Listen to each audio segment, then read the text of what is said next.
role. Hey guys, this is Mike Martin of Folly Moon. We are a music, start that, you can just let it roll. Okay. Hey guys, this is Mike Martin with Folly Moon. We are a restaurant in downtown Muncie, Indiana that also happens to play live music. And I'm on here today to clarify, there's a lot of questions, comments, concerns, and criticism about my post. The Department of Homeland Security says it's illegal to freely play music in the United States. And so I want to address those and clear that up and explain to you exactly what's going on.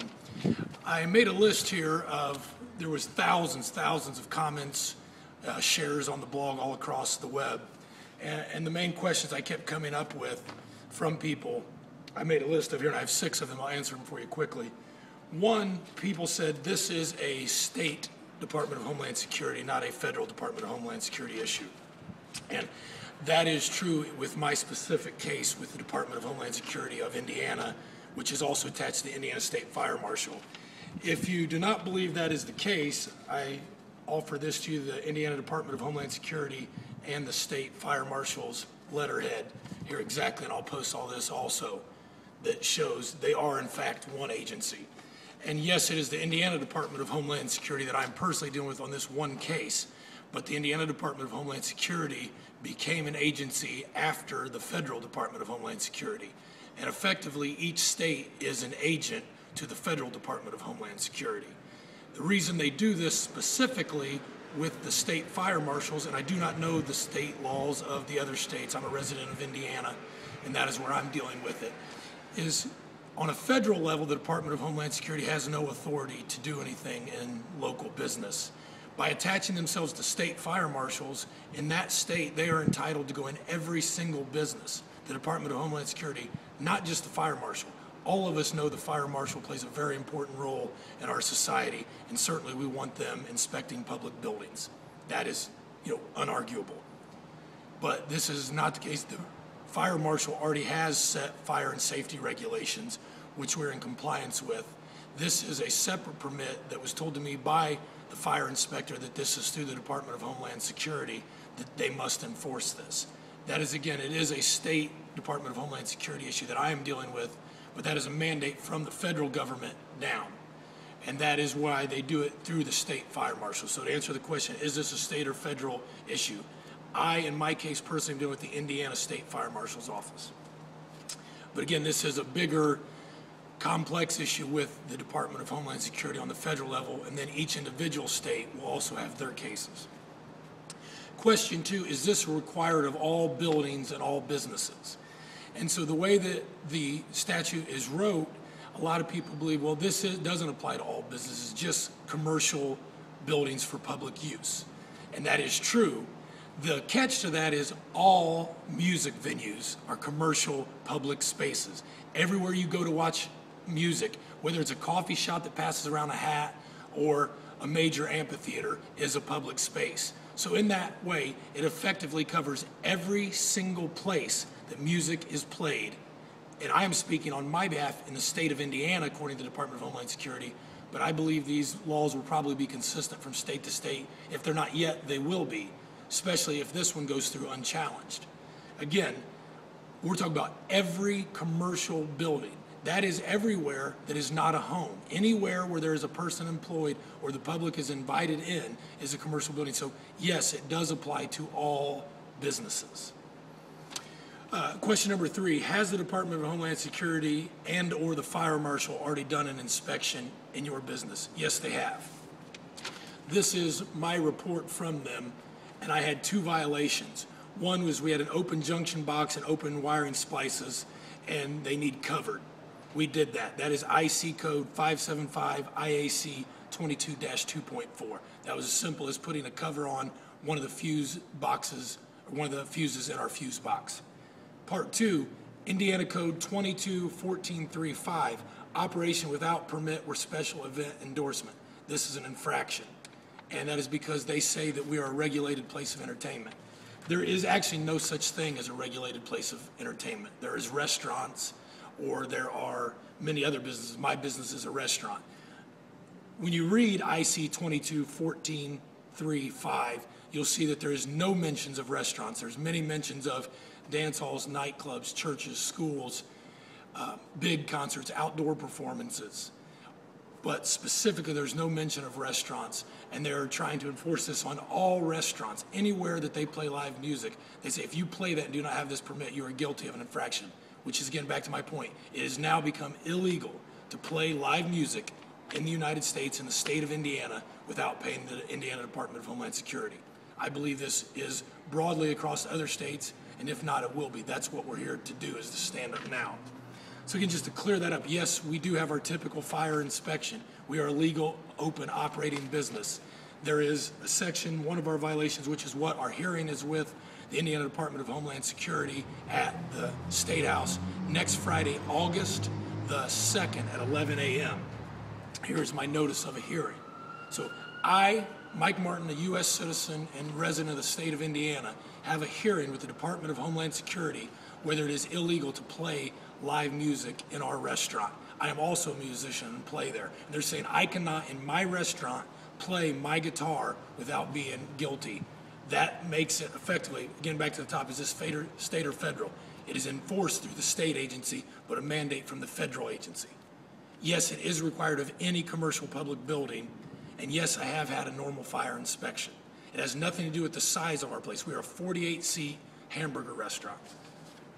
What are the exact statutes? People will say they want to look this up. Again, we are guilty of violating IC 22-14-3-5 according to the Indiana Department of Homeland Security. In there, you'll hear many other references to many other statutes. I'm going to just give you a list of every one that will come up in there.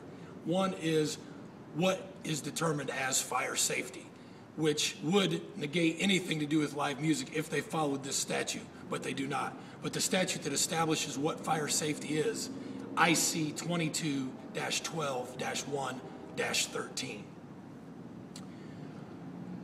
Two other codes that are cited, IC 20-12-1-23.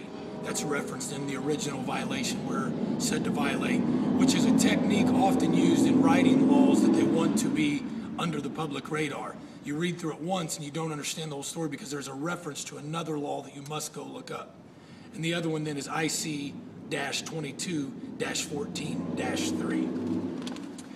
The other question is, what information do they want from you as a business owner? Well, it's not just the business owner. They want to know who owns the property. Is the property leased? If it is leased, who leases it?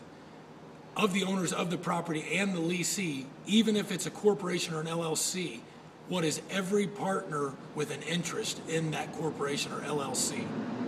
They also want to know who is responsible for running that business. Nothing of that has to be disclosed to anybody in the United States except for the IRS and the filing of your taxes. For them to come in and ask that is illegal. And there's actually state laws against the federal government being in your business. Again, the way that they have attached themselves to the state fire marshal, they circumvent that. But there's actually state laws that state how much revenue and how many employees a business has to have become under federal mandate, specifically to stop this from happening and overreaching federal government. But by attaching themselves to the state fire marshal, they are at the state level able to do this, and the state fire marshal governs every commercial building in that state. That is what the issue is. So, to the comments and criticism, yes, this is true. The Department of Homeland Security, on a state or federal level, whichever, does not matter, says it is illegal to play music in the United States. I personally and my business have a hearing at the Indianapolis Government Center in Indiana, downtown Indianapolis, August the 2nd at 11 a.m., where if I lose this, we'll be told I personally cannot play my guitar in my business, let alone the other things. Do you want to know why live music is going away? This is exactly it. For some reason, the state fire marshal has said that karaoke and DJs do not count on this. This only applies to live music. So if my restaurant I have karaoke, I am okay. The night that they came in here to write the violation for us, we had karaoke, then I said I don't have live music. I was actually told by the fire marshal, you have 2 microphones up there, you have the ability to play live music, and cited anyways, though there was no live music being played. We do play live music in there, and that is our right as U.S. citizens to not be overridden and overseen by the government on what we choose to do in our business, as long as we're in compliance with state and federal law. Again, back to the point is, they are making it unlawful to play live music in any commercial building. And I just keep re-stressing this because a lot of the comments and questions I have seem to try to almost take the approach that, no, it's not all buildings, just. And so the last comment I have is, some people say, well, this is an old law, this is nothing new. It actually, if you read the code IC 22-14-3-5, it's not that old. 2007 is right there in the statute when it was put into effect. And my response to that is, there was a time in this country when women and minorities could not vote. Those were old laws. Because those are old laws, should we some reason go back to those because they're old laws? And the answer is obviously not. So because the age of the law is really irrelevant to the actual law and what it does to our communities. And I just want to make that point. I don't understand that point of, because the law is older, that for some reason it should just be, you should turn your head. Again, any unlawful law that violates the rights of the U.S. citizens, no matter if it is, before 1776 up to 2013, if it is wrong, it should not be a law. I don't understand the time frame argument, but I just wanted to answer that. And then the last question that I had, this is not a live music issue, this is a fire safety issue. And again, I go back to, if you read what is a fire safety issue, which is defined very clearly in the Indiana Code, IC 22-12-1-3, fire and explosion safety. The other thing I get asked, does this have to do with what happened at the Indiana State Fair with the stage crash? Most certainly that case is used often to justify this. You were talking about a state fair with a non-permanent stage structure and thousands upon thousands of people, high-rise scaffolding to fly tons of speakers. Okay? So that does not have anything to do with restaurants in the United States, specifically Indiana where I'm at. So yes, that is used as an issue to justify this law, but it is not a fire safety issue, and I'll explain why. With the music, the fire marshal already comes in, measures your square feet and your seating, and has a determination of how many people can legally be in there within fire code. None of that changes with this law. This is just a $99 fee annually from the Department of Homeland Security to extort money from business owners and to put them directly overseeing live music. Again, they specifically have said this does not pertain to karaoke or DJs. This means live music. This is real. August 2nd at 11 a.m. at the State House, at the address of the Indiana Department of Homeland Security, 302 West Washington Street, Indiana Government Center, Indianapolis, Indiana, 46204. I wanted to clarify questions and comments personally and let you see the paperwork that I have and come to the hearing, be aware of this. This is real. This is an example exactly of what the Department of Homeland Security, the NSA, these agencies are going to do as they further encroach upon our rights. If we stand up, we can make this the America we want for our children and grandchildren. If we lay down and take it, we can see where we're headed. If you would like to see a complete surveillance state where everything is governed by the government, go to Beijing. You will see where America's headed. Is that the America your grandparents fought and died for? It's not the America my grandparents fought and died for. It's not the America that I am an entrepreneur in. Again, I am not the bad guy here. I'm an American citizen, entrepreneur. We create jobs. We create tax revenue. We create good communities. We create a place for people to come share art and music. We are the good guys, and we will not back down. Please join me in my fight against the Department of Homeland Security. You can join me at IamNotAnonymousblog.com. Thank you very much for your time.